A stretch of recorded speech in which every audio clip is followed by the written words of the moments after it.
Well, Nomies, like the thumbnail says, got good news and got bad news.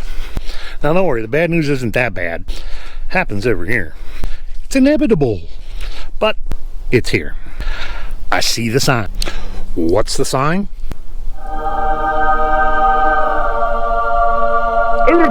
No, not that kind of sign. And no, I ain't been eating them red spotted mushrooms neither. So you ready? Here we go. Our fireweed.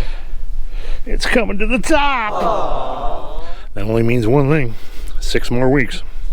Actually, less than 6 weeks. It's gonna get frosty. Saw this out picking mushrooms yesterday. Made me cry. Anyway, so we want to make some fireweed jelly. Let's get some stuff together and get to pick it. Oh, I see something. Oh my goodness. Oh, it's too late. Oh, maybe not. There's a couple good ones down in here. Oh my goodness, there's so much to do. We got ink caps popping up. Those you can't preserve, but they're awfully yummy to eat fresh. Oh my God, look, there's more here. More, they're all over in here. I'd like to find some shaggy manes. I can't be distracted. Fireweed. Focus. You ready? Let's go.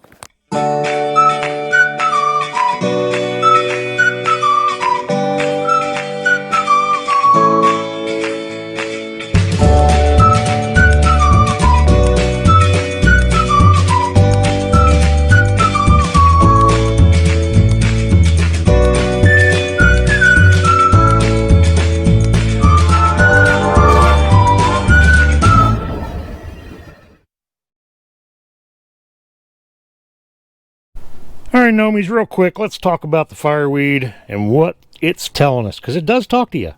Maybe not in words, but it's showing you exactly what's going on all around. Oops. First thing you want to look for in the spring is when these start coming up, they'll be about that tall, and they'll be dark purple. And when they're that tall and dark purple, they are extremely yummy to eat. Makes my mouth water looking at them. Come on, spring. You can fry them up, you can put them in the salad. So when they start turning green, they start getting bitter. Still edible, just don't taste very good. Now, one thing that tells you when you see the shoots start coming up is the king salmon are starting to run in the rivers. So get your fishing pole ready.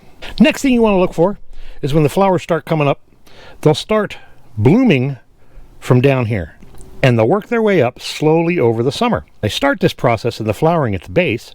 That means the red salmon are running in the rivers. Again, get your fishing pole ready.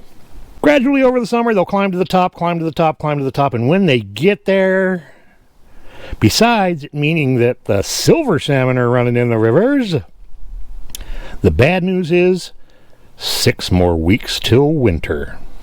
Not really winter, but you could get a real good frost within 6 weeks of this happening right here.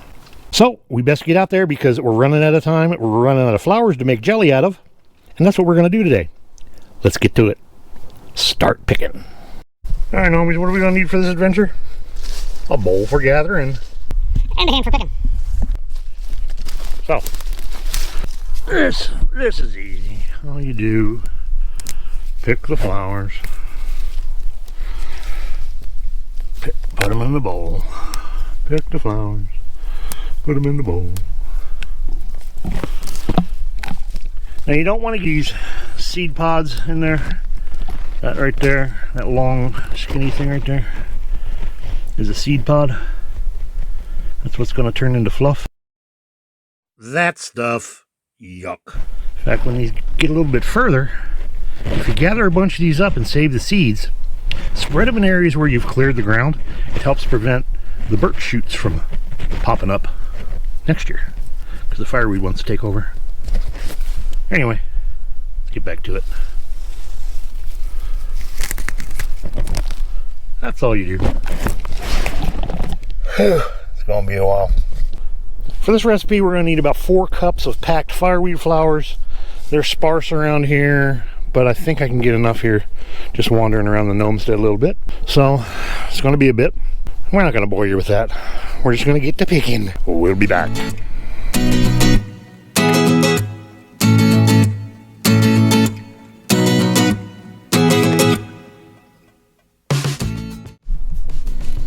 Now, while we're out here doing the fireweed, always keep an eye out for other stuff that's in the woods. It's either almost ready or ready to pick. These beautiful, beautiful rose hips. Yeah, we'll be picking these in the next day or two because they are ready to go. It's another thing I like putting up because there ain't nothing like a hot cup of... Oh, the sky looks cool, but you can't see my face. Sorry about that. Anyway, where were we? Ah, there we go. There ain't nothing like a hot cup of rosehip tea on a cold winter's day. Alright, back to fireweed. Like I said, always keep an eye out. I'll definitely be coming back for these. They probably won't make it another day. Oh my goodness. Remember what those are? If you do, put it down in the comments.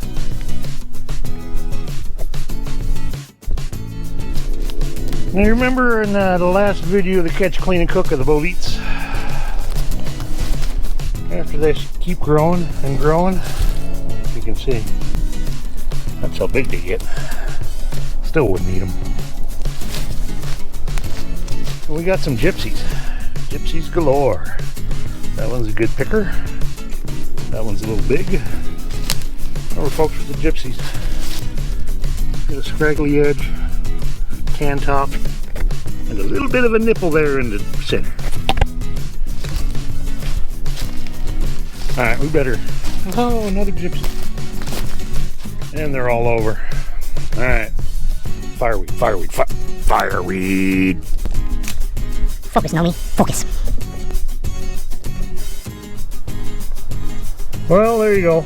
We got about 2 cups of fireweed. Which ain't enough. Stand by, I got an idea. I'm gonna take our little bowl here. There is actually another plant that grows wild anywhere mankind walks, in driveways and paths. And up here we call it the pineapple weed. But in reality, what it is, it's wild chamomile. So here we go. Here are our little beautiful, ready to pick pineapple weeds. Wild chamomile. I think you might have saw earlier in one of our videos us hanging some of this that's dry when it first came out back in end of July and June. We're just taking the tops, people. And so we got a bunch of this dried for making tea all winter, but I'm thinking this is going to be an awesome addition to our fireweed jelly. Make a great evening snack. What do you think? Alright, I'm guessing with the strength that this pineapple weed makes for tea that we're going to need about a cup to a cup and a half to finish off this batch. We'll taste it, see what it's like. Can't be bad. It's going to be delicious, I'm thinking. Alright, time to pick.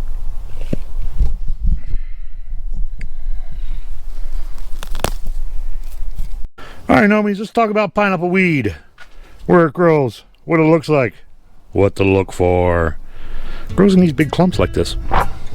Basically what you're looking for on the pineapple weed, hopefully this is focusing okay. Get that out of the way. There we go. Is you want to look for these little tiny buds and these little straight, almost pine needle like leaves. All of this is good for tea. The flowers are the best, then the leaves, then the stems. I try and stick with this recipe. We're going to be 90% flower. But if you're doing tea, all you got to do is get these big hunks like this, and you hang them up in a bundle like that. I suggest leaving the roots on them. Hang them upside down in a place where they can shed, because all these little tiny dealios here in the flower, they're going to turn into little tiny specks. I don't know if you see them on my hands or not, but they're going to turn into little tiny specks. And yeah, they get everywhere, but they make amazing tea.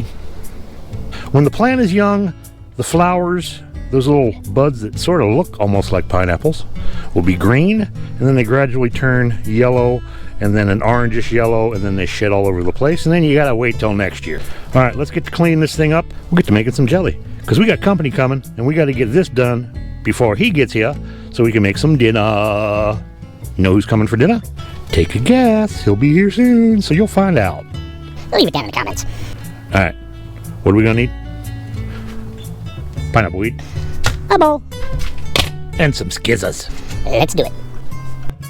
Know me, my homies, the pineapple weed is very similar to its cousin, the German chamomile. It's very well known for its sedative properties, so it can help relax anxiety and treat insomnia. It's also anti-spasmodic and anti-inflammatory. Alright, homies, here we are. Got about a cup of chamomile. Now I took the tops and some of the little tiny leaves, if you can see, because they make good tea. So they'll make good jelly. About a cup. And we got some fireweed. Alright, time to break out the stove. Cook this up. Figure as soon as we get everything ready and going, it starts raining. Check it out. It's a little noisy. We may end up doing some voiceover, but that's okay. Alright, jelly making time. Now we're going to follow a basic fireweed jelly here recipe because we know that works. We're just adding chamomile. Now the important thing with making fireweed jelly is at this point you don't want to add too much water, just enough water to cover the flowers. If you add too much water at this point, you can make your jelly nice and brown. Yuck. If you need to dilute, you can always add some more water later, but we're just going to let this steep and simmer here until the flowers lose all their color. Alright, Nomies, here's the deal. We got to get them flowers separated from the liquid. We're going to use one of these jelly strainers, which is really cool. Comes with these legs. You can put them on a pot, put them on a pan. And we're going to put them over our little measuring deal here because we got to know how much juice that we got. Anyway, they fit these little bags right here. That's sort of what it looks like. So, if you ain't got one of these, you can use a strainer with a piece of cheesecloth in there, just anything to get all them little bits out of there. They're not bad, they just don't look good in the jelly. Alright, here we go. See how well it's going to work.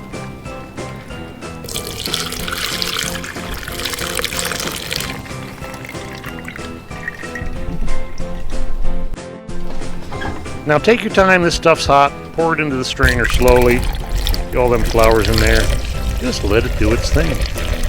See how much liquid you end up with, because that's important. Eventually we want to end up with about 4 cups of really good strong tea. Then you just want to let that drip for a while.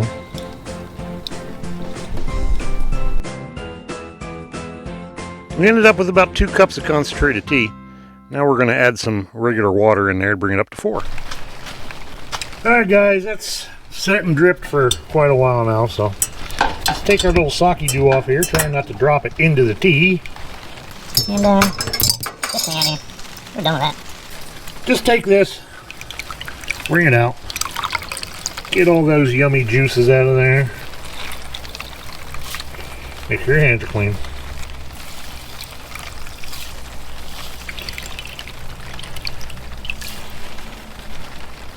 Looks like we got about 4 cups. Now take your flowers and everything, just go throw them over in the compost. This thing's reusable. Wash it. Once you have your 4 cups of beautiful concentrated flower tea, juice, whatever you want to call it, put it back in the pan. Gotta heat that stuff up. Now keep in mind that when you're making jelly out of tea and flowers and stuff like this, it has no natural pectins, so your ratios are pretty important. Now, bring this thing up to a boil. Time to add some sugar. 2 cups of raw sugar, because that's what we got. And a cup of honey. Sticky stuff. People, if you could smell the smell that's coming off this pot, oh my goodness, is this going to be good. Dissolve that stuff all in there real good as you're bringing this up to a boil. That's also a good time to realize your pot's not big enough, so you need a bigger one. Transfer. Transfer! Once that comes up to a boil, everything's nice and dissolved, set her aside for a sec. Get a fresh pan. Time to deal with the pectin. Cup of water. We'll start with 1 pack. Bring that up to a burl. Make sure it's all dissolved nicely. When I say burl, I mean a rolling burl. A burl that you can't stir down, folks. Just like that. Once you get to that point, 2 minutes. There you go. That didn't take long, huh? Alright, slide your pot back over. Add this to your tea and sugar mixture. Bring it back up to a nice rolling boil. Stir it all together. And you want to boil this again for 1 minute solid. Time for jars. 1, 2, 3. Nice and clean, nice and sanitary.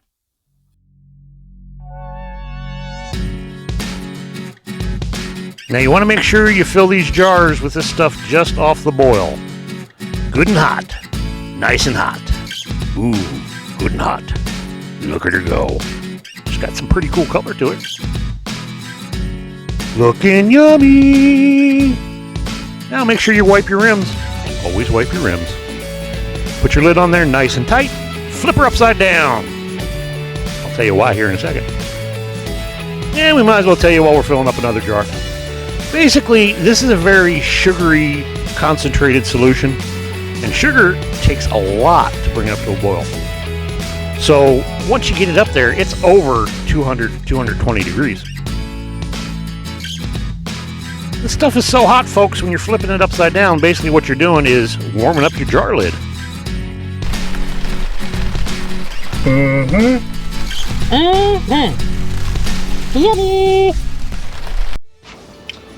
Newbies, I want to explain to you how this flip tricks works a little bit better. So it's understandable. Basically what's happening, when this stuff is bubbling, boiling hot, and you put it in a jar, it's like I said, it's about 200, 220 degrees, because it's mostly sugar. Sugar has a much higher boiling point than water. What's going to happen? Super hot, it's going to expand when it's upside down here. Meanwhile, while it's doing that, it's heating up that lid that's underneath there. So after about 15, 20 minutes, that lid's plenty hot. So when you flip it over, what's going to happen is this is going to be bulging and under pressure. What do you do about that? Simple. You take this off, and you'll hear it go just a little bit.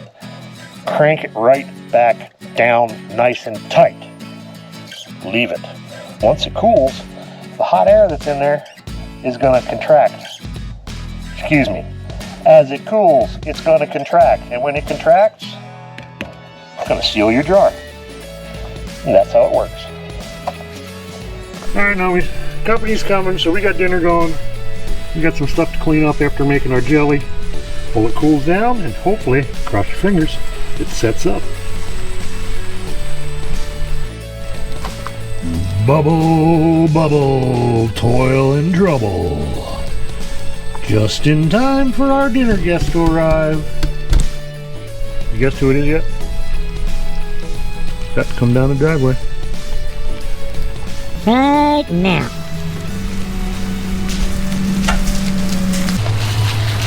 Have you guessed? Have you guessed? It's the one and only. The man, the myth, the legend. Yes, folks, he came all the way from up the tracks into town. It's Robert from the Curmudgeon! Die! That's supposed to sound like Kermit the Frog. Anyway, you hungry? Oh, yeah. Dinner's ready. Check that out. What's on the menu? All right, we got dinner to eat. Sun's going down. Stew's perfect time for a nice rainy day, so we're going to catch up, and we'll get back to you later with Rob, because he's here for the night. He came into town to get some supplies, and he's going to crash with us here and have some ditto. What's this? All right, Nomies, these have been sitting upside down for about 20 minutes, half hour, maybe 45, because we got gabbing, eating dinner. So let's see if they sealed. All you gotta do is flip them right back up. Look at that. Sealed perfectly. Uh-huh.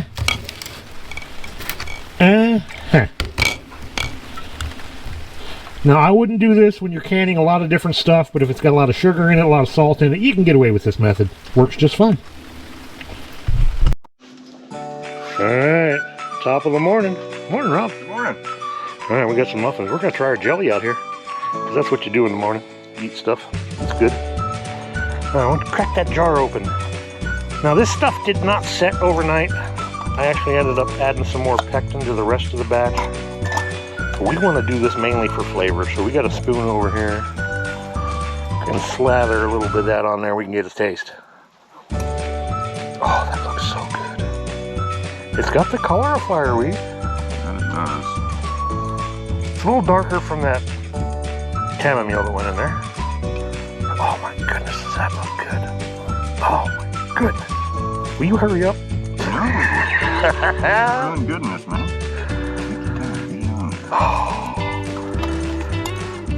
Alright, I already know what it tastes like, so we're going to let Rob have the honors here. What do you think, buddy? Is that not good? That's good. What kind of flavors are you getting out of there? I know you added honey in this. I'm getting that. Uh-huh. I'm getting the fireweed. Getting the fireweed? It's a really nice, mild flavor. It's not overbearing. Mm-hmm. It's just right. Perfect. Awesome. Hey, guys. It worked. Well, we best be cleaning up from our breakfast mess. Rob's got some errands and stuff to run, but before we send him off to do that, we're going to be off on a little adventure. Wanna know what we're gonna be doing? We're doing a catch, clean, and cook on the beautiful chanterelle mushroom. Oh, yeah. So, we're going to take Rob out here into the swamp, in the marsh, muskeg, the moose bog, or whatever you want to call it. And we're going to pick some chanterelles, show him what to look for, what not to look for, and he's going to take a bunch home with him and cook them up. And we're going to keep some and cook them up too. Stay tuned for that one. Until next time. Never change things by fighting the existing reality. To change something, build a new model that makes the existing model obsolete. I'm a know-me, he's a know-me, she's a know-me, you're a know-me, wouldn't you like to be a know-me? Put your comment down on the bottom. Click the subscribe down on the bottom, click the like button, Down on the bottom. or make a comment. Down on the bottom. Peace out.